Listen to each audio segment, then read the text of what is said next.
Good afternoon, everyone.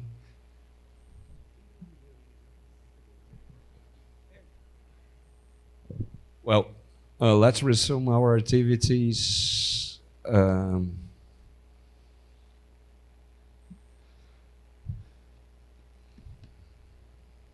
we have Stephen Gouveia. He's a research fellow at the Mind Language and Action Group, University of Porto, Portugal. He's an honorary professor at the Faculty of Medicine, Universidad Andrés Bello in Chile. Um, he's a friend of mine. We studied together in Canada. And what else? He plays soccer well, surprisingly well. Yeah. Without further ado, Professor Silvio Gouveia. Thank you very much. So I'm not sure if anyone here doesn't understand Portuguese, so maybe I will do the talk in French. But I think we should do it in English, right? Yeah. So let's do that. So Gabrielle asked me to talk about responsibility for the conference. I usually work on trust in medical AI, but I thought that I could apply most of my work that I did on trust, and I could apply it on responsibility and decision making in medicine. So that's what I will try to do today. Uh, okay, like this. Bruno, doesn't work.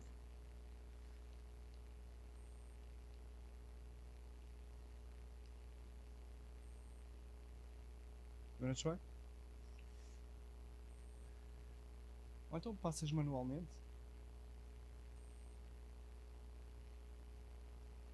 Queres passar manualmente?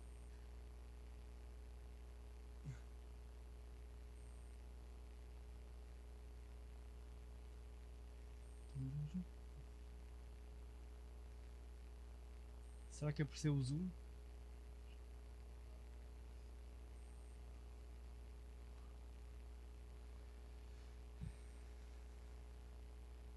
Será que apareceu o zoom? Steve. Mas não passas manualmente? Não? Por que não? So sorry, we are having a technical issue which should be solved quite quickly. Should I call Tiago? Tiago, run. Oh, okay. Something is happening. Good. Solved. Okay, so back to what I was saying. I work on trust on medical AI, and I will try to apply all my work on responsibility. Before I do that, I would like to start with a story, what I call the story one, which is a happy story, a positive story about the application of AI in medical settings. Not sure if you know about IBM Watson, but IBM is a really nice supercomputer. He did a lot of things in his short life. He won the Jeopardy contest in the USA. And basically, it's a model developed by IBM, which also achieved something interesting. This model was able to save the life of this 6-year-old woman in Japan. Why? Well, because basically this patient had a very special kind of leukemia, and the doctors started a very specific treatment to treat her leukemia. But then they found that although the chemotherapy was somehow successful, they noticed that the patient was not recovering as she should, and basically they concluded that she had a different kind of leukemia that was previously diagnosed, and they basically spent months and months like trying to figure out which kind of leukemia she had, but the human doctors would not be able to reach a specific decision or diagnostic, and basically they asked IBM to apply this model to this specific case. So basically what they did was they crossed the genetic information of that patient with millions of papers and database on different kinds of rare leukemia disease. And basically the EBM, in just 10 minutes of running, was able to identify a very different and very rare case of leukemia, which enabled to have adequate treatment for that patient. And basically the patient was saved because the Tokyo team used this EBM model.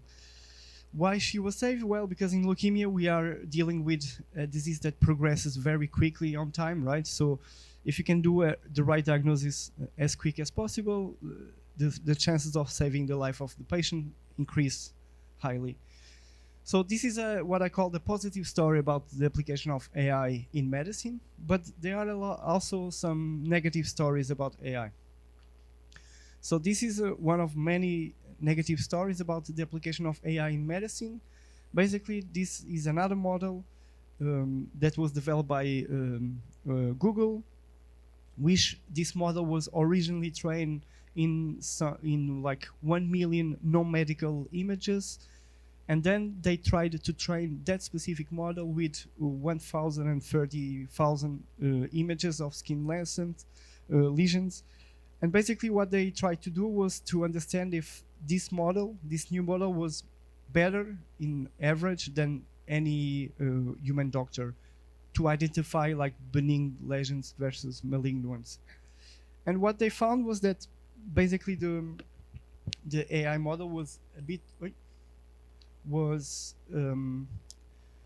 actually better in identifying the benign lesions. So the model did 90% of accuracy, while the human doctors did 76%.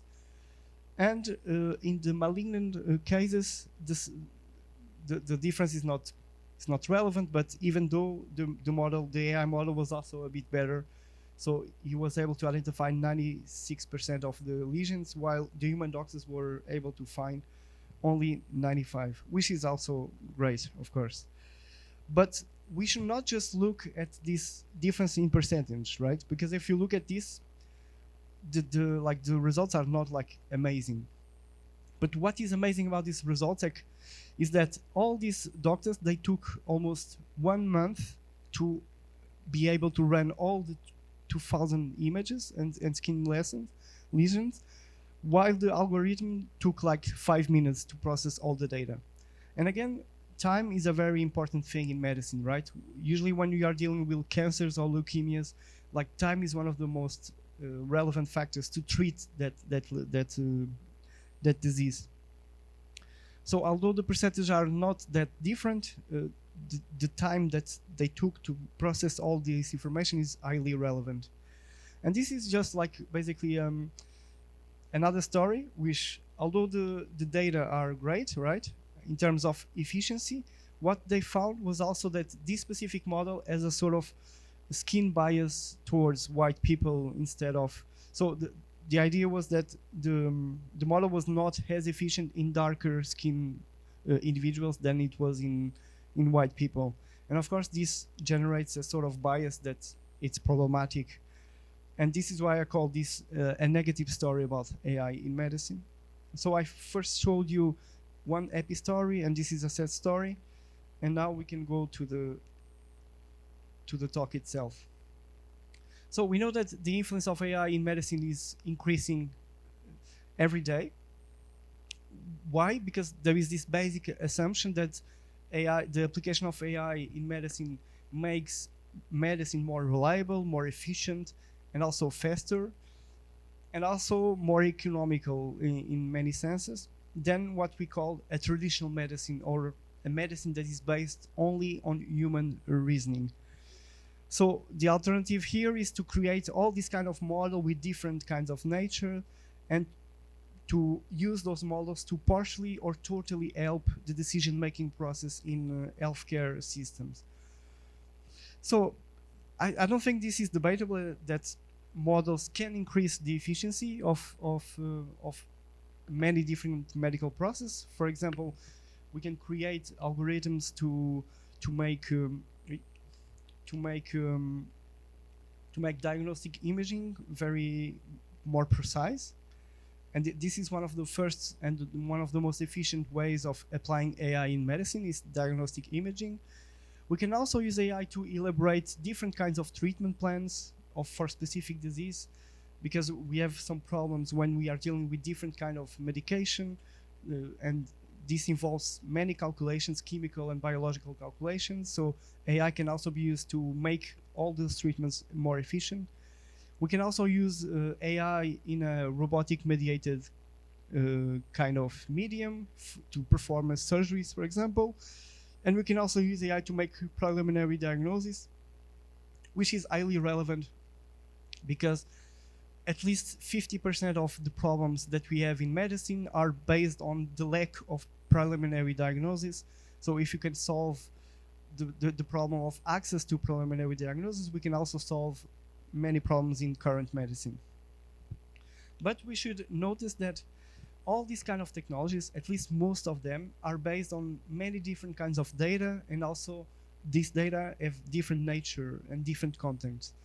So for some philosophers and some experts, all these AI models, they have something that we call a black box structure. What is a black box?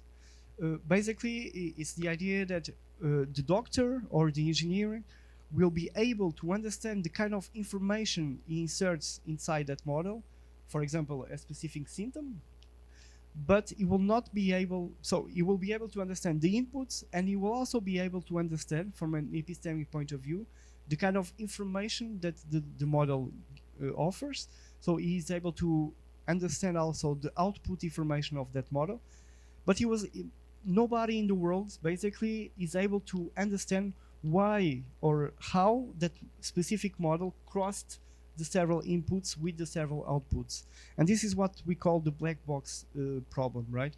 The black box problem is the idea that we understand the input from a human point of view, we understand the output as well, but we don't understand how the specific model crosses the several inputs with the several outputs. And this is a problem because it makes the medical process based on an epistemic and opaque. So the epistemology of this black box turns to be obscure and opaque from a human point of view. And there are many reasons to argue that a lot of or many of the AI models have a black box structure, and this is basically related with all these four ideas. First, it's about the model architecture of many of these models. They consist of several layers of many different artificial neurons, and because of that, they have to make countless interactions with each other, and this is almost impossible to trace from a human point of view. Many times, all this interaction creates problems of interpretability, so it means that we cannot interpret what are the relevant inputs for a specific output. The problem of interpretability is also related or a consequence of the idea that all these models, they use high-dimensional data with different kinds of nature. Some are based on audio, others are based on images and videos. So all these different natures makes everything more computationally impracticable from a human point of view. And of course, the problem also is the fact that these models, they use millions and millions of data to make their database. And this is basically another problem, because if we are dealing with a short or a small database, like we can easily identify the relevant inputs, but when we scale the amount of data used, we basically lose track. Of course, on one side, if we have a smaller database, this is good because we have transparency on the model, but models who have a short database, they are not efficient at all, right? They are not promising, they don't help in many of the cases that we need help in medicine. So we have to use millions of data, but because of that, we lose transparency and we lose access to the information that is relevant. And why is all of this problematic? Well, because the idea of applying AI in medicine is to basically influence the doctors to make decisions about their patients, right? But what happens is basically a gap that we can call a responsibility gap or an epistemic gap between the patients and the medical experts. Why? Because since part of the medical practice is based on this epistemic gap, the epistemic nature of the patient and the doctors become doubtful and ambiguous.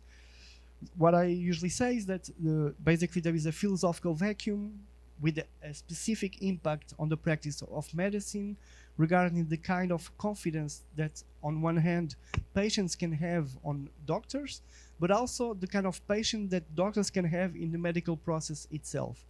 So this responsibility gap appears in two stages. First, the kind of trust or responsibility relevance that doctors can have in their medical practice, and also the kind of responsibility relevance that patients can have in doctors in general. And why is that the case? Basically because when we go to a doctor, when you go to a hospital, we have this assumption that the doctor is in full control of what he's doing, right? He controls every stage of the medical practice. But what happens with the application of AI in medicine is that basically the doctor loses at least part, if not totally, this control of that structure. And this, of course, affects his decision-making process and its full autonomy. So I think it's easy to understand why AI medicine creates this responsibility gap. Some authors call this kind of medicine a blind medicine, because basically the doctor will have to blindly trust the results of these AI systems that are indeed more accurate, more fast, more efficient, but they are not transparent epistemically, and of course they don't offer any kind of explanation. And explanations are really important for medicine as well, as we will see. So just to make the problem a bit more clean, at least from my point of view, medical AI will create this paradox in medicine. So we will potentially increase ways of making medicine way more efficient and save many more lives than we do now. But the consequence of this positive result will be this creation of this epistemic gap that is based on this opaque structure, this obscure and unknown structure to the doctors. And of course, this problem of lack of transparency is a very philosophical problem, but it also have very pragmatic consequences. For example, I use here a very specific case from the history of medicine. One of the first computers to be created in a health setting context was the TERAC-25, which was basically a computer that was controlled by this machine and could basically take care of the doses of radiotherapy for a specific patient. And while this computer was running in 2 years, he killed 6 patients.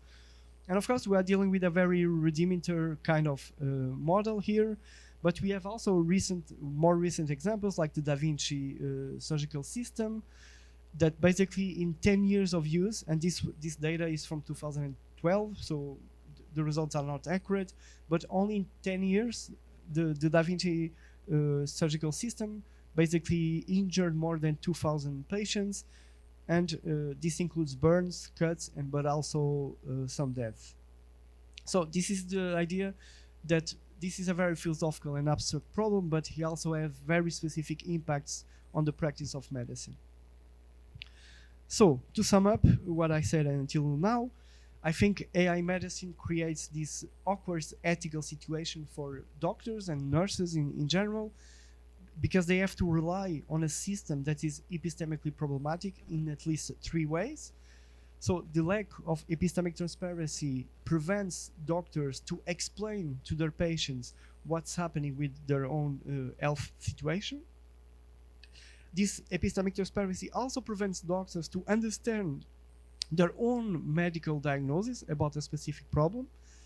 And finally, the epistemic transparency also, in my view, collides with principles of responsibility and autonomy of patients. Why? Because we have this, again, we have this assumption in medicine that in order for a patient to make an autonomous decision about their own health, they should be at least informed of what they have and why they have that, what they have. And of course, with the application of AI medicine, the doctor cannot explain fully what the patient, what kind of condition the patient have. The doctors can only say that that patient have a specific condition, but he cannot explain why. What are the reasons to justify that specific diagnosis? The only reason is because this AI model is trained to be accurate for that specific disease. And this is basically the responsibility gap in AI. So before I continue, this is basically the problem that I think it exists, but I don't think philosophers should just make questions, and I also think philosophers should try to offer solutions to specific philosophical problems. And in my second part, I will try to do that. But before I do that, I would like to stop and just ask you if, do you agree that the application of AI medicine is a problem? Do you think this is something that philosophers are inventing? I don't know. Can we make a quick, yeah. So is there anyone who wants to make a comment? You don't think it's a problem to apply models who are not transparent from an epistemic point of view? Yeah.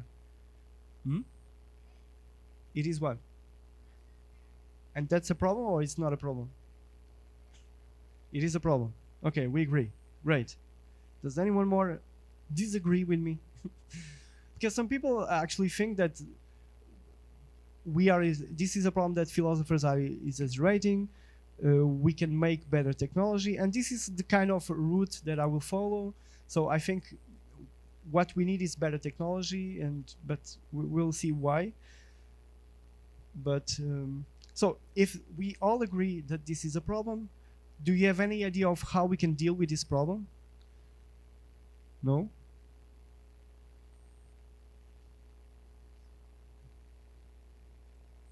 No idea. Philosophers are spending a lot of, like, governments are paying philosophers to solve this problem, and you don't want to have that money. Okay, but if you think about the history of science, for example, do you remember any very specific scientific application that was deemed to be unethical, and because of that society decided to not use that technology even though it has some advantages? Do you remember any technology of this kind? No? Yeah? Human genetics, for example, human cloning, right? Human cloning was yeah? Sorry? Yeah, the cloning of humans, basically. Editing? Yeah, but that's still controversial, right? It was not deemed as immoral. But the case of human cloning was basically we decided that, okay, this technology can have some benefits, but we don't understand very well this technology, so maybe we should just do something, right? We should just ban. We should just not develop the technology anymore. We should just ban this kind of technologies. And the first solution to deal with the problem of AI in medicine is basically to follow this idea that was used in human cloning. So the idea is because we don't understand fully what an AI model is in its nature, and we have to deal with this black box structure, basically what we should do is we should just stop developing or use any kind of system that has a black box structure. Because we don't understand, because it's not ethically justified. It's better to have a less efficient medicine that we can fully justify that to take risks of having a very efficient medicine, but that we cannot justify. And this is a first solution that I think it's actually quite efficient. It worked very well with human cloning, for example. Some people argue that it worked well as well with nuclear bombs, for example, with nuclear energy in general. So nuclear energy was more or less the case. It was too dangerous to have military applications of nuclear energy. So society reached this kind of consensus to not develop, to not use this kind of military weapons. So although I think this is a very practical and very efficient way to deal with this problem, I think it's not the right solution. Why? Because we are losing many potential positive consequences of the application of AI in medicine. But before I explain why, I will, like this. I'm stuck again. Yeah, good. So before I go to that, I would like just to quote some researchers that basically argued why these solutions make sense. So they claim something like these new AI in medicine models are powerful but often intrinsically opaque, so they fail to meet the needs for transparency that their clinician and patient and their users require. This intrinsic opacity has been attributed to mismatches between algorithm computation and the human demands for reasoning and interpretation, leaving clinicians and patients in the dark about how the model works. So this solution basically argues that because of this epistemic opacity, there is also a second consequence that it's interesting to think, which basically is related with medical errors. In medicine, we have a lot of medical errors. Some people say that at least 20% of the problems that we have in medicine are based on medical errors by the doctors or by the nurses. So the problem with AI medicine is that when a medical error occurs, we don't have a clue about where the error happened, right? Because we don't have access to the AI model, the AI model is not transparent, so we cannot even correct the AI model to understand where the mistake was. What we usually have to do is just to rebuild the entire model, and we just have to assume that some data was not right. But this is all testing. It's not like a very objective and interesting way of making models more interesting. But basically, the idea here is that because of the fact that we don't have access to the information of a system, we cannot also identify the errors of that system. And this is a second problem with the AI medicine that this solution can take care of. Because the idea is just, okay, if you want to use a model that has a black box structure, then you should not be able to do so in our current medicine.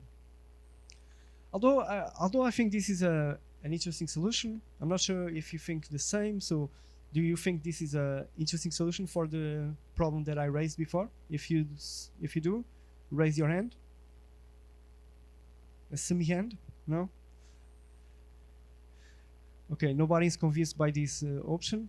Again, this option was very successful in other problems in science and ethics. But what I argue for is that although this is of course a very efficient and practical solution, I don't think it works because it ignores all the massive potential, like the ethical potential positive that we can have if you apply medicine if you apply AI in medicine in general. Just think about the number of persons that we can save that we are not saving right now. This goes to thousands or even millions if you think worldwide. Why? Because, well, and these are, I don't think they are accurate because they are underestimating the relevance. If you think just about faster diagnosis, we can already save so many people that like just focusing on diagnosis, we would be already ethically justified. But we can also create way more efficient treatments. We can make surgeries more efficient as well. And think that when we are dealing with AI medicine, we are dealing with a system that can work 24 hours a day, 7 days a week, even on holidays. They will not ask for holidays. And if you compare that with medical doctors, of course, the efficiency is really different. Think also about the social, how do I say, the social nature of being a doctor today on the 21st century. Doctors are working too much. They don't work normal hours. They are working way more than they should to be efficient. They make huge mistakes because they are working too much. In some countries, they are not well paid, and because of that, they don't have the right incentives also to be better doctors than they are. So we live in a chaotic situation regarding the access to health, right? And I imagine in Brazil things can be even worse than Europe in general. And with AI medicine, we can actually create access to medicine for everyone, independently of they living like close to the city centers. You can literally create models and specific teams that they can reach every part of the world without the need of sending many experts and all the costs, the public costs that would have.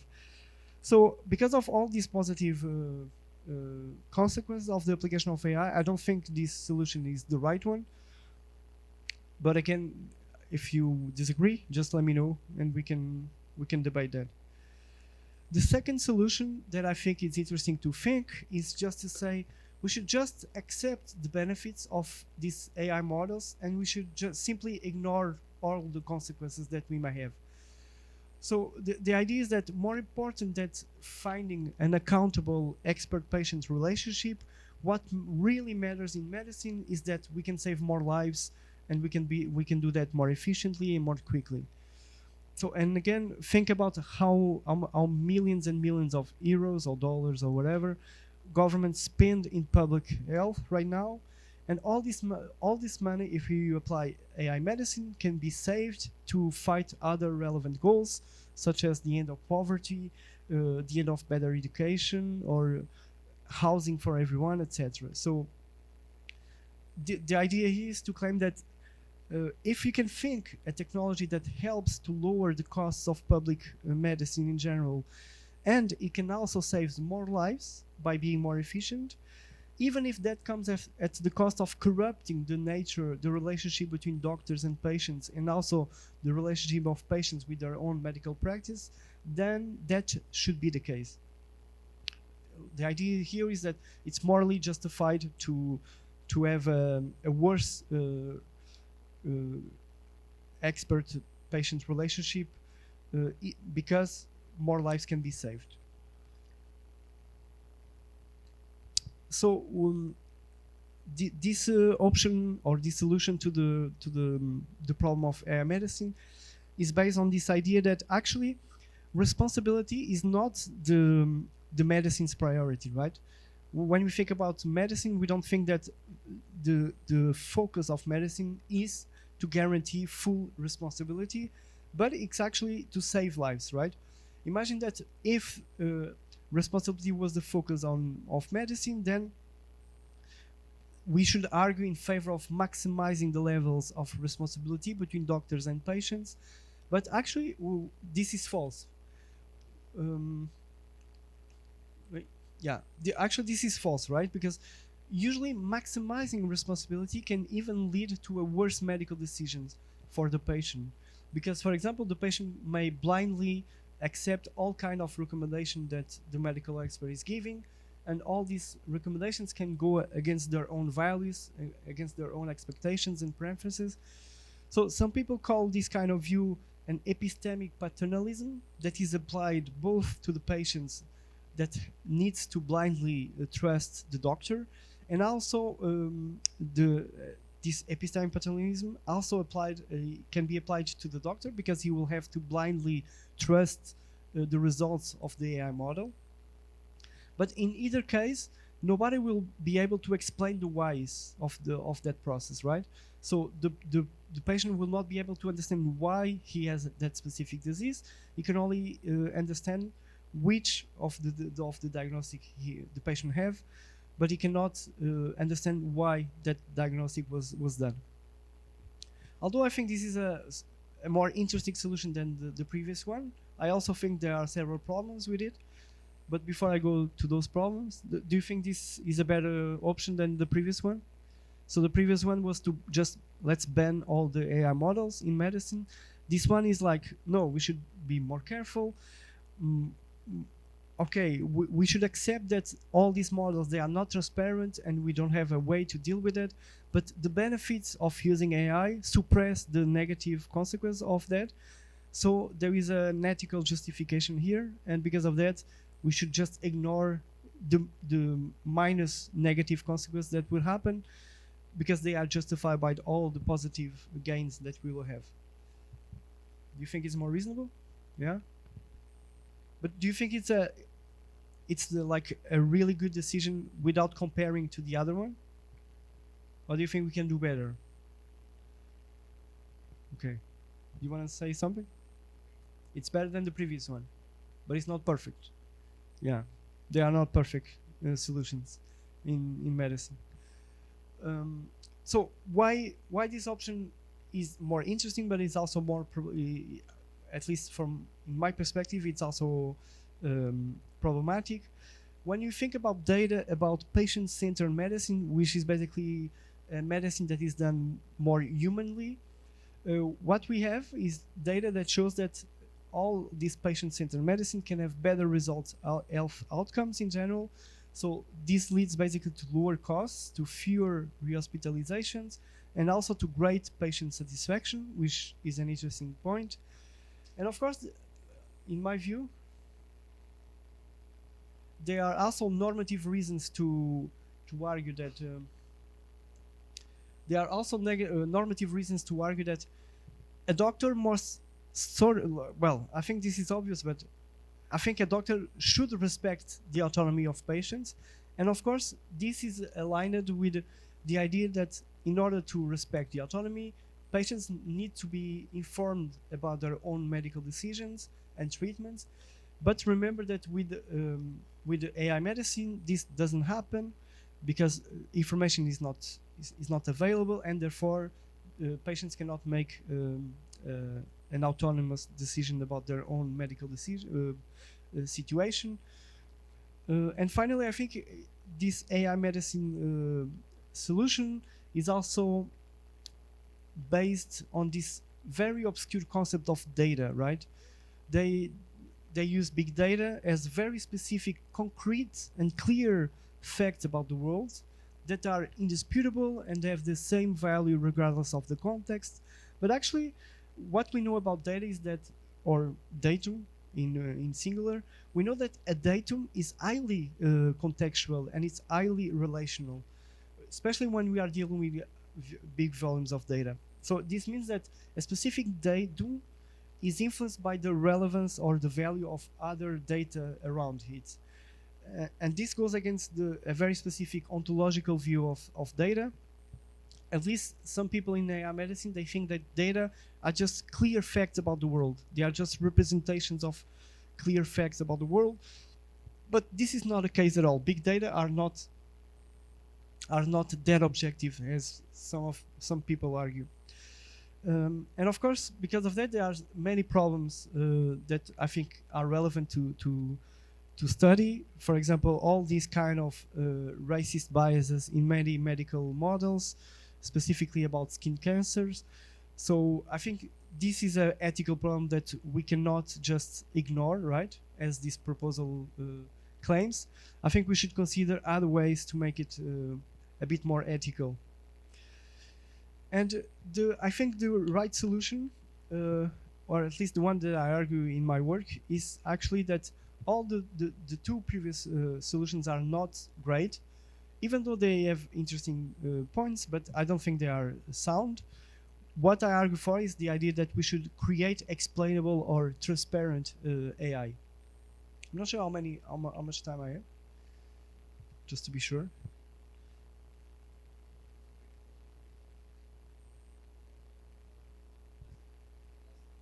Okay. So I think a third solution to this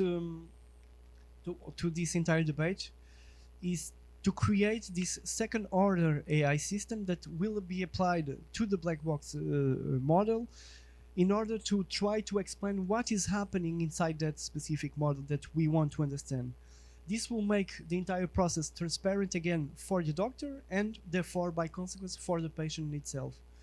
And of course, there is an intuition behind this approach, which is basically the idea that all the communication and exchange of medical information should be central in the medical patient relationship, and this will offer the doctor relevant access and therefore to be able to inform the patients to reach this rational and autonomous decision about its own medical condition. And remember, of course, that with AI medicine, the doctor cannot explain to the patient why he has this specific disease, and the explainable AI, at least in theory, wants to claim that we can reverse this lack of transparency.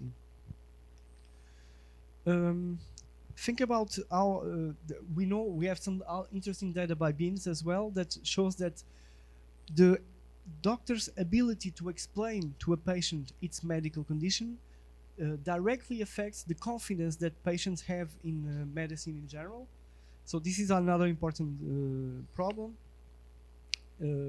because we as a society, we are patients as well. We want to be able to have confidence when we go to an hospital that we will have a specific diagnosis, and this diagnosis is justified by relevant information that is available to everyone and that is not hidden in a very specific AI model. And of course, what we know is that if explanations are not available for patients, as this is the case with most of these AI models that I'm talking about, basically what we know is that patients will not understand medical decisions or treatment, and they will tend to fear and distrust the technology in question. And I also argue that although all this is interesting from an ethical point of view, there are also very specific medical advantages in having understanding of how a specific AI model reached a particular conclusion. Why? Because we know that medical explanations are very often based on very specific mechanistic or causal frameworks. So the idea is that if you are able to have transparent information about that specific model, this can also increase our medical understanding of many diseases that we don't understand right now. So the idea here is that all the application of AI medicine in a transparent and clear way will bring many medical advantages that should not be ignored by society. But of course, there is a big problem of how we can create this relevant explainable AI. There is a big debate about what that means, specifically because when we are dealing with explainable AI, we are dealing with a very specific paradox as well, which is basically that there is a negative correlation between transparency and performance. So a model that performs really well, it's not transparent at all, and a model that is highly transparent is not as efficient as it can be. And this is the paradox that explainable AI researchers needs to deal with. This is part of a new work that I did with a co-author from computer science. So this is a bit new. I'm presenting for the first time, but basically what we tried to do was to look at how we can develop an explainable AI that is still transparent, but is still relevant from a medical point of view. There are many problems about current methods of explainable AI. Usually, for example, one of the main methods used currently is one that is focused on heat maps. So the heat map is what is basically a colorful version of which inputs are relevant for that specific model. But the problem is that we can see which model are relevant or not, but we don't know why that input was relevant or not. So we can see visually a map where, for example, I don't have any example here, but we can see many different colors, and in red you will see that the red inputs are the more relevant for that specific model, but you don't have any information about why that specific inputs in red are more relevant than the ones in blue. And what we need in medicine is actually to understand why, and not just to identify which input is being relevant for that specific model. So we know that usually let's see. I think I'm missing one slide. Oh no. Okay. So when these methods make particular classifications of inputs, we want to know more than just which inputs are being relevant, but we want to understand why which that input is specific is being relevant for the model. And of course, this is full of interpretability gaps as well, which means that we cannot interpret in the correct way that specific model. But this leads to two specific problems in AI medicine. So first, doctors can understand the results of that specific model only through their confirmation bias. So from what they already believe that can be the case about a specific medical context, or if they don't want to follow their confirmation bias, they will basically lead or they will accept the results of the model blindly, and this leads to what it's known as an automation bias. So doctors are basically lost between these two options, or they interpret the results of a model confirming their own biases and assumptions about that specific result, which is not science, right? It's just intuition. Or they have to just trust the model and they follow into the automation bias. And this is of course a problem for medicine, because when we are dealing with medicine, we are dealing with real lives that needs to be saved, and we cannot create a medical practice that is based on intuition or just on automation biases. But what we want to do in explainable AI is basically to try to understand explainable AI from a pragmatic point of view. And when we do that, we see that explanations usually are based on three specific or four specific criteria. We see that explanations are contrastive usually. They are selected between different explanations. They also, and this is very important, they don't generate understanding per se. And they also, usually explanations are social. They are based on different people and different ideas that have a conversation between them. And this is a social process. It's an embedded process of explanation. And what we know is that usually explanations have this very specific form, not as a how question, but a why question. So usually when we have an explanation, what we want is to answer the question why P happened instead of Q. And you can apply this for medicine, right? Why a specific symptom happened instead of Q. We just don't want to know why Q, but we want to have this contrastive approach. We want to understand why that specific symptom instead of another one. And this is why we claim that explainable AI may not be enough. What we need actually is an explanatory AI, right? So we need an explainable AI that can explain itself why a specific model is interpreting a specific result as it is doing. A second relevant part of the argument is to claim basically that explanations are also cognitive process, and they usually take this abductive reasoning structure. So explanations, or I'm not sure everyone knows what abduction is, but usually in medicine we have three kinds of reasoning that are present. So maybe you know more what is an deduction and a deduction, but abductions are really important to generate knowledge when we are in situations of uncertainty.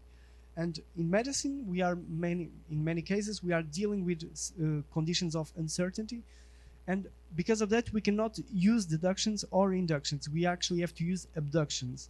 We have to hypothesize what is the best explanation or hypothesis for that specific phenomena under many uncertain features. So the case or the argument for, at least for us, to make explainable AI more interesting is basically to understand the following. If we can prove that abduction is relevant in human medicine, And if he can show that some AI models can actually engage in abductive reasoning, then this will make an argument in favor of making explainable AI more abductive and therefore making it more accessible and transparent from a human point of view. And this is what we try to do in the rest of the paper. So we try to analyze the nature of the medical reasoning in human medicine. And basically what we find is that medical reasoning is basically a very complex process between deductive reasoning when we apply very general medical knowledge to specific cases. It's also based on very inductive reasoning when we go from hypotheses from specific cases to general laws, and more importantly is also very based on abductive reasoning that generates the best explanations in a specific case of medical uncertainty. Another thing that is really important is that abduction can have two kinds of components. One is selective, which is based on medical conditions that are already known, but abduction can also be creative. So we have these two kinds of abductions. And the second case of abduction being creative is cases where we are in full, we don't have any knowledge about a particular medical situation, and we have just to hypothesize different kind of ideas about that specific disease. So think about COVID, for example. I think COVID is a nice example of how we had to use abduction in the first place, but a creative abduction. Why? Because when we looked at the case of the pandemic, what we saw was that the standard therapeutic interventions were not effective to address that specific disease. We had very little evidence regarding the nature of the disease. We could not explain why there was such a high individual variance, and many of the traditional treatments for disease with analogous symptoms were not effective at all for the COVID. So COVID was basically a medical context of high uncertainty, of high medical uncertainty. And basically what doctors and researchers had to do was to simply employ abduction to generate new alternative hypotheses to address this very specific medical uncertainty. And this, of course, involved selecting the most promising hypotheses given all the information constraints that we had. So basically what we try to argue in this part of the paper is that there are good reasons to believe that a lot of what is relevant in human medicine is based on abductive reason, and then that abductions were very helpful, especially in cases where we have high medical uncertainty. And then if abduction is that important in human medicine, then what we need to do is to just analyze the literature on AI models and see what is their performance regarding abductive reasoning. And basically that's what we did in another part of the paper. I didn't put all the literature review because it was really boring and technical a bit, but basically what we found when we analyzed different abilities of large language models and transformers, what we found was that explanations generated by the large language models are very often process inconsistent, so they are not consistent as human beings, and this is not surprising. And at least for now, like the social reasoning of this technology is not robust at all, but this is very early. We are in a very early stage of the development of this technology. When we basically reviewed the results of very specific abductive capacities of transformers, for example, what we found, which was interesting but also not that interesting, was that transformers are really good at selective abduction. So the abduction that works when we have already hypotheses that are already previously how do you say, identified. Yeah. So again, selective versus creative abduction is selective abduction happens when we already have identified 4 hypotheses for a specific scenario, and the abduction happens to select which of these four options are more relevant to explain that disease. Instead, creative abduction is when you don't have a pre notion of specific hypothesis. You are just blindly trying to get accurate about a specific hypothesis for that specific disease. In most medical conditions, we have or we use selective abduction, and in those diseases, such as was the case of COVID-19, we had to use creative abduction. And what we found was basically that AI models were they were a bit better in selective abduction than humans, and they were really worse in creative abduction than humans. So basically, the results are a bit, yeah, they are not very robust. But the claim here is also that there are not many testing happening right now on the abductive reasoning, and what we are trying to do in the paper is to claim that I think we have already enough evidence that show that we should train these models in abductive reasoning, and that through time the efficiency of these models will increase because we can make better models basically. So, and I think that's it. So I think it's clear that the development of AI medicine may raise some reservations about the trust and the responsibility that we can have in medicine in general, but also in doctors in particular. But I think if we analyze all these positive and negative options of these three approaches to the responsibility gap, I think we will be able to understand some of the most relevant aspects that should be considered. And of course, and this is something that I always finish my talks with, we should consider all this debate before the technology reaches the hospitals and even like the schools of medicine, and not after, right? Because after, we are already too late. We should fight what I call the methodological bias between ethics and medicine or technology.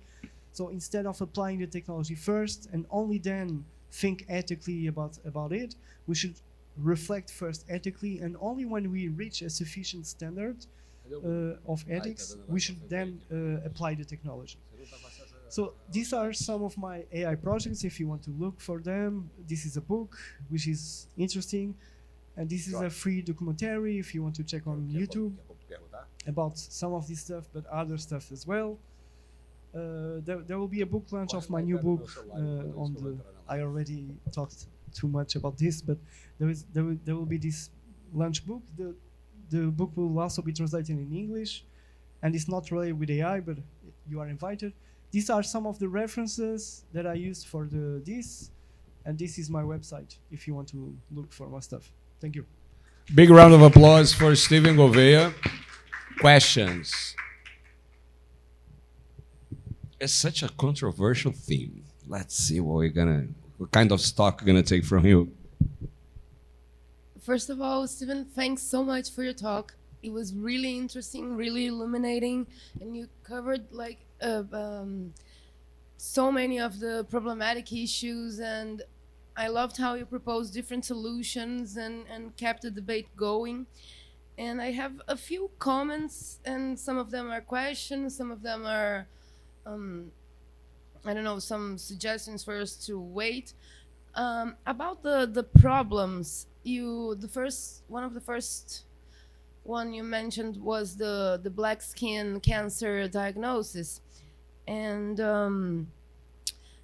I find it particularly interesting because it's a bias that is one of the simplest ones that are completely translated from human practice medicine to algorithm prediction models.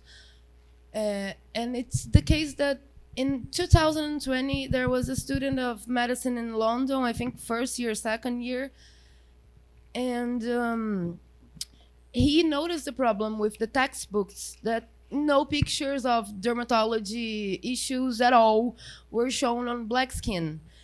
And this was 4 years ago. Like, there were no books used in medical education that showcased how symptoms looked on black skin. and he took it upon himself, and he wrote the book. I think it's called Mind the Gap, and it's a super interesting project, super important, and it's like so bizarre that that took place 4 years ago. Like, and in this case, I think it's one of the things about banning or adapting or anything. I think there should be always a comparison to how the state of the field is without the technology. Because if it's worse, then it should always be justified to like improve, especially regarding already marginalized groups.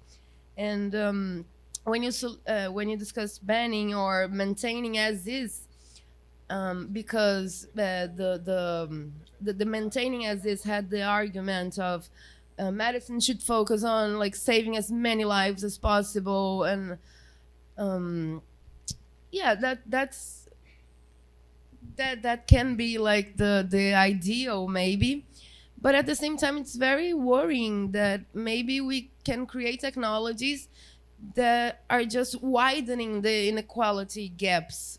And is that, I mean, is that justifiable to spend so much money, so much research into something that's gonna beneficiate a tiny number of people and actually make the whole situation worse comparatively, right? So I think that's a consideration also. Oh my God, I had so many comments. And regarding responsibility, accountability, I think, and what you said about not inverting not applying technology in hospitals and to patients, and then finding out its consequences, the play around and find out phases. I think we absolutely need, like, urgently review boards, ethical review boards, that any technology that's going to be applied to patients has to go through like a thorough screening, a thorough testing, and the approval process should be quite difficult, I think, and should be not necessarily long, but it should have stages. And what Walter Senate Armstrong proposed in his talk yesterday, of the many phases, the whole thing would have to go through being retested and then being reapplied. I think it should be standard in the industry, and it's very complicated to conciliate that with the policy that will have to be implemented to make it viable, right? Mm-hmm. And I think the last thing I want to say, the fourth and last thing, is the loss of patient explainability in the application of technologies, how it can become very obscure process. Because there's I read, I think 2015 or 2017, a research team in Canada conducted a study on FDA approval of new drugs and how it was diminishing over time, and not because the drugs were less effective, but because the placebo effect was rising. But this effect is limited to the United States only. They evaluated a few countries, I think, including Canada, and there was a very big disparity that Canada was not having this effect. In the United States, I think there was a drop from like a 27% difference in medicine to placebo in like the 90s to 9% currently at 10 years ago at this time, at 7 years ago. And it's hypothesized that the studies had become longer, had become more expensive, wildly more expensive. And there was this bigger sense of you participating in something that you could not understand, that this was very big, very much above your ability of comprehension. I mean, it's this has not been proven. It's just a hypothesis that would explain this gap, this gap. But that kind of gave me the idea that this loss of explainability in patient care might not be a terrible thing. I mean, if that is the effect that if that is the mechanism that explains this effect of growing placebo effect, this could be maybe harnessed into like getting more results with fewer drugs or less intrusive treatments, maybe. But this is wild conjecture on my part, but it's just something I thought was interesting. Thanks very much. So, this is working? Yeah? Not high? Alô. Então, no. So, inequality. Yeah. So the problem of inequality, I don't think it's more like a political problem than an ethical problem, because I see politics as an ethics of society, basically. So of course we need to deal with it, but what you talked about the ethics committee parts and the stages and make it more difficult. I think this is very different when we are talking about the application of AI in law, for example, or in education, than when we think about the application of AI in medicine. Why? Because in medicine we literally we are living in a situation of urgency, right? Like, we really need to have better equipment, we need to have better treatments, we need to have preliminary diagnoses that are faster, because literally people are dying right now. And this is an ethical urgency that we should always consider when we are talking about the case of medicine, at least. Because in the case of law, what happens is that, yeah, some people will take more time to be divorced and to have their own house, or but in case of medicine, it's literally a question of people will die because we don't have enough efficient medicine. So this is the the strong ethical sense that we need to consider when we are talking about this. The case of of course technology will increase inequality, but this is a matter of having the right public policies, and not. It's not. I don't think it's a problem for the technology itself, but how the politics will apply that technology. But this case in specific is actually very easy to solve, right? We know why that specific models have a racist bias, because most of the data comes from white-skinned people. So even though we cannot correct specific inputs of models, we can literally create models from the beginning. Just focus on darker-skinned people, and of course. This is a very political issue, right? Because all this technology is being developed in countries that are generally the percentage of people representing that population is white. So all the data they are using are more white. Some people argue that we should, for example, we should simulate data. We don't need to go to reality and take data from darker skinned people. We can just make fake data to train models to make them more equal, basically. Because if we know the percentage of dark skinned people of a population, we can just simulate the number of patients that will have darker skinned people. I'm not sure this is an interesting solution or not. I'm not an expert on this specific topic, so I know people are thinking about how to correct this, but I think in this case it's a very technical, specific problem that I think everyone is aware, because some people argue, and I think this is a complete ignorance about how the technology works, but they argue that, oh no, we should have technology that is not biased. This doesn't exist. Like, literally, all technology is based on information, and this information will always be biased. What we can do is to contradict. We can counter the biases that are being relevant in this specific model, for example. Regarding the ethics committee, yeah, I agree. We need to make make ethics committee that are really about ethics, right? Because in my 2020 books, Homo Ignatus, what I argue is that when you look at the ethical commissions, the nature or the professions that are represented inside the ethical commissions, you don't find almost anyone who has a PhD in ethics or philosophy. You will find doctors, you will find lawyers. In some cases, you can find some sociologists or anthropologists, but the experts on ethics are not present in most of the ethical committees in hospitals or at the universities or and neither are for sure. Okay. So we need a really representative we need expertise. If you want to create a commission of physics, it's not a good idea to have just philosophers there, right? So you should also have some physicists. And I think in the case of the ethical commissions, that's the same. Okay, great. Well, we have a question from the chat from Professor Jorge Moll.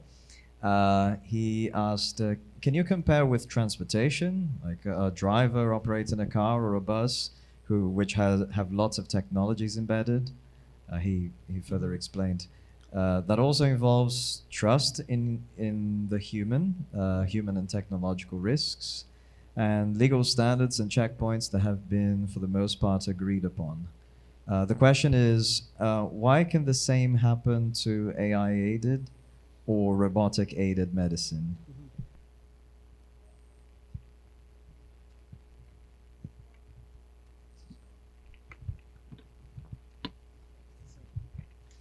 So that's an interesting point, because I think I missed to mention that the case for using medicine as an assistance for humans, it's quite different from the case that I was trying to argue for. What I was trying to argue for is how we can think an AI medicine that is fully autonomous. It doesn't depend of humans to be efficient and to be used in hospitals. I think the ethical case for using AI to aid or to assist humans, I think it's way more easy to solve. We just need to apply what we did for transportation, for example. I like to use a better example, which is the case of aviation, for example. When you are traveling by plane, the human pilot almost doesn't interact literally or directly in that process. He just supervises the machine, basically. And I think the aviation analogy is more interesting to be applied for the case of AI as an aid. But what I think the relevant or the big step that the application of AI in medicine can do is exactly to make it free from the human intervention and all the biases and all the problems that humans create in current medicine. I think the bigger or the more difficult case to be justified ethically is the case of a fully autonomous AI medicine, and not one that is just partially automatized. So because AI as an assistance, it's already there. We already use it in different ways. And I don't think it surely it also raised some hard cases, but I don't think they are really that hard. The focus is on a fully autonomous medicine. Thank you, George. Great question. And you use that one. Yeah. Okay, great. So, any more questions from the audience? I have a question myself. It seems that one of the most important points, actually I finish afterwards, it is transparency of algorithms. And this is a very tricky question because, of course, from the end of the population, from the end of the ethical committees, it seems that transparency of algorithms is basic and fundamental. Because if they are not transparent, they know they are not auditable. And we need to understand what kind of logical machinery is taking the decisions, with which criteria in the sort of calculations they are doing. But the guy that create the algorithms, they are concerned also with copyrights, and they are also concerned with industrial advantages, economic industrial advantages, in industrial espionage. So, I mean, there are two interests in clash here. Obviously, the former is more important than the latter because it's the society, it is the law, it is the ethics. But do you have any ideas how to solve this? It is an ethical, practical subject. What you defend in this case? Yeah, so that's an interesting debate as well, because some people argue that all the AI medicine should be developed by public funding and should be under government supervision. But what we know, should I repeat? Okay. Yeah, okay, so that's a great question because there is a big debate about how we should fund the research on AI medicine right now. Some people argue that all this research should be done by public funding, which can be supervised from, and then the problem is solved. But we also know that private initiative is also way more efficient to solve specific problems. So right now, if you take all the AI medicine that is being developed in the private sphere, what you will get is like, at least, I think it reaches like 10% of AI medicine is being developed in universities, but 90% is being developed in private companies. So we would have a problem of initiative as well. And I think it's really hard to have a public policy to deal with this problem, because in one side we can use public funding, but this will make everything a bit more slow, and on the other side you can make it private, but you cannot guarantee the entire ethical progress or development of the technology. Think about the case of China, for example, versus the case of USA or Europe. Probably China will be one of the most developed countries in 10 years regarding medicine. Now, what is the cost of that highly developed medicine? I don't think we will ever be able to know what kind of tests they are doing, what kind of rules they are not following. And this is a big problem. But again, I don't think this is directly related with my work. Well, let me interfere in this because the Chinese case we know pretty well. In the lab that we work together, there were a lot of Chinese collaborators, and I asked questions about this specific subject to them. Mm-hmm. China has 100% of public funding to the AI medical initiatives, but zero transparency. Right. So how do you see a case like that? Do you think we can arrive in a kind of Orwellian sort of dictatorship that controls all the information, and the society as a different body from government will have not much a say on a system like China, for example? Right. Yeah, that's a very complex topic.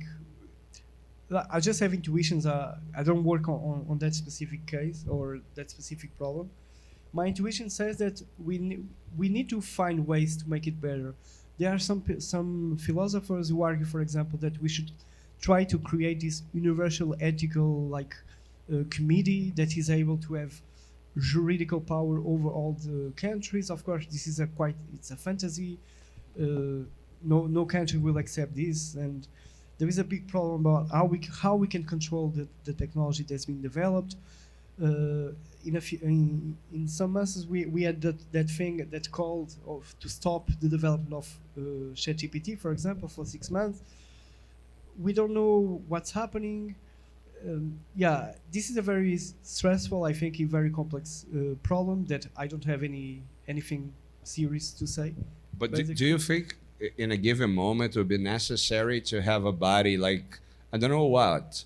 I mean, we have the World Health Organization, we have the United Nations. Maybe will we be forced to create some sort of international body to regulate AI?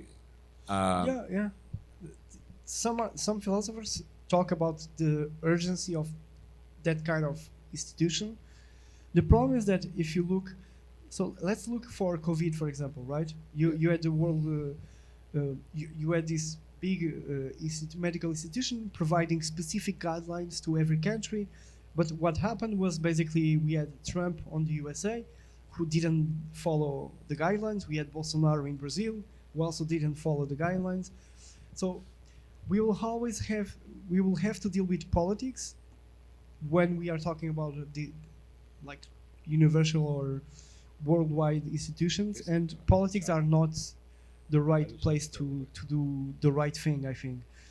Especially because usually we have to deal with democracy, and most of democracies right now are not informed democracies. They are really bad cases of democracy where most people are pretty ignorant about what they are voting for. So that's why I like the proposal from Walter yesterday to use AI to make people more informed about their own decisions on democracy. I've been arguing for something like that for a few years now, which I called epistocracy, but we can also call it informed democracy, where basically we try to avoid the impact of ignorance in the democratic results. But this is very complex, and I don't have any like specific. I think the proposal from Walter can be interesting. It can also be very dangerous. So we should always be careful with these kind of proposals. But you know. Yeah, I mean, this is a. I think it is how would I say? It's a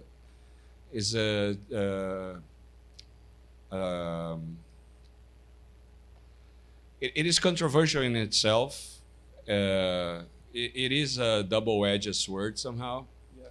But for one side, I mean, if you don't have any sort of international regulations and you don't have a process that kind of audits the system, I mean, you're gonna open the door to any sorts of first of all, ignorance, lack of transparency, and probably also, as Nina said, an augmentation, an increase of, let us say, hidden structures in the algorithm that can promote even more discrimination, even more of a social gap. So this is a problem. Of course, the other side we have, I don't know what, dictatorship, state, panoptical control, or something like.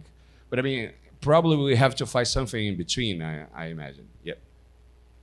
Yeah. So technology has always had that problem, right? If it's in one of the streams, it will not work well. We should find the right middle ground for it, like Aristotle would say. But this is the hard part, because for some countries, the middle is something, and for the other countries, the middle will be very different. So it's very complex, yeah. Anyone else? Questions? Any more comments? No one? So I have one. You do have one? Yeah. I want you to know a little bit more when you're talking about abduction. You're talking about abduction, right? Uh-huh. But when you're talking about abduction, you are imagining a sort of abduction like the one Charles Sanders Peirce defended. Yeah. Yeah. Pierce, yeah. So how that? Well, but is it feasible to have abduction without a human being? Computers do abductions. So that's what we're trying to understand. So me and my co-author, what we did was a literature review of the abductive capabilities of specific algorithms. Yeah. And what we found was that they are not as robust as humans in abduction, which is not surprising. Yeah, that's not surprising. But we found something that is interesting and I think can lead the future, which is that we have two kinds of abduction. As I said, we have the selective abduction that happens when we are in a definite set of hypotheses. Imagine you have ABC hypothesis. Yes. Selective abduction is to choose the best option hypothesis from these three. And then you have creative abduction, which is when you don't have a set of predefined hypotheses and you have to find the best explanation for a specific scenario. What we found was that specific transformers are very good at selective abduction and they are not good at creative abduction. So what we can do is we can actually divide the work in medicine between humans and AI. So we can say, okay, humans will only be responsible to make creative abductions and we will use AI just to make selective abductions. because selective abductions are epistemically more transparent.